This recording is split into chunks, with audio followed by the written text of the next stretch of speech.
బంగ్లాదేశ్లో కొత్త అధ్యాయం మొదలు కానుంది. నేడు దేశవ్యాప్తంగా సార్వత్రిక ఎన్నికలు జరగనున్నాయి. 300 పార్లమెంటరీ స్థానాలకు గాను పోలింగ్ నిర్వహించనున్నారు. 2024 ఆగస్టులో చెలరేగిన ఉద్యమం వల్ల అప్పటి ప్రధాని షేక్ హసీనా తన పదవికి రాజీనామా చేసి దేశం విడిచి పారిపోయిన సంగతి తెలిసిందే. ఆ తర్వాత మహమ్మద్ యూనస్ నేతృత్వంలో తాత్కాలిక ప్రభుత్వం ఏర్పడింది. ఇప్పటికే షేక్ హసీనాపై అనేక కేసులు నమోదయ్యాయి. అలాగే అవామీ లీగ్ పార్టీ కూడా ఇటీవల యూనస్ ప్రభుత్వం ఎన్నికల్లో పాల్గొనకుండా నిషేధం విధించింది. షేక్ హసీనా బంగ్లాదేశ్లో లేకపోవడం, అవామీ లీగ్ పార్టీ పోటీ చేయకపోవడంతో ఈ ఎన్నికలపై తీవ్ర ఉత్కంఠ నెలకొంది. అసలు ఈ బంగ్లాదేశ్ ఎన్నికల్లో ఏ పార్టీలు పోటీలో ఉన్నాయి?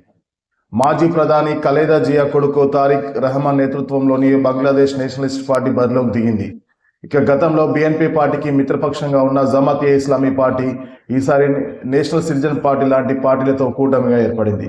మొత్తం 11 పార్టీల కూటమితో ఎన్నికల్లో పోటీ చేస్తుంది. ఇంకా మరికొన్ని ఇతర పార్టీలు కూడా తమ అదృష్టాన్ని పరీక్షించుకుంటున్నాయి. అసలు ఈ ఎన్నికల్లో ఎవరి బలం ఎలా ఉంది? ప్రస్తుతం అంచనాల ప్రకారం బిఎన్పి విజయ అవకాశాలు ఎక్కువగా ఉన్నట్లు తెలుస్తుంది. మరోవైపు జమాత్ ఏ ఇస్లామీ కూటమి కూడా అవకాశాలు ఉన్నట్లు మరోవైపు ప్రచారం నడుస్తుంది. అవామీ లీగ్ మద్దతుదారులు ఎవరికి ఓటేస్తారన్నది ఇప్పుడు ప్రశ్నార్థకంగా మారింది. వీళ్ళ ఓట్లు కూడా ఎన్నికల ఫలితాల్లో కీలకంగా మారనున్నాయి. ఒకవేళ బంగ్లాదేశ్ నేషనలిస్ట్ పార్టీకి మెజార్టీ సాధిస్తే ఆ పార్టీ చైర్మన్ తారిక్ రెహమాన్ ప్రధాని మంత్రి అయ్యే ఛాన్స్ ఉంది. ఈయన మాజీ ప్రధాని ఖలేదా జియా కొడుకు. దాదాపు 17 సంవత్సరాల తర్వాత 2025 డిసెంబర్లో బంగ్లాదేశ్ తిరిగి వచ్చిన సంగతి తెలిసిందే. ఒకవేళ జమాత్ ఏ ఇస్లామీ నేతృత్వంలోని కూటమి మెజార్టీ సాధిస్తే ఆ పార్టీ అధినేత డాక్టర్ షఫీకా రెహమాన్ ప్రధాని పదవి రేసులో ఉన్నట్లు తెలుస్తుంది. ఫిబ్రవరి 12 ఉదయం 7:30 గంటల నుంచి సాయంత్రం 4:30 గంటలకు పోలింగ్ జరగనుంది.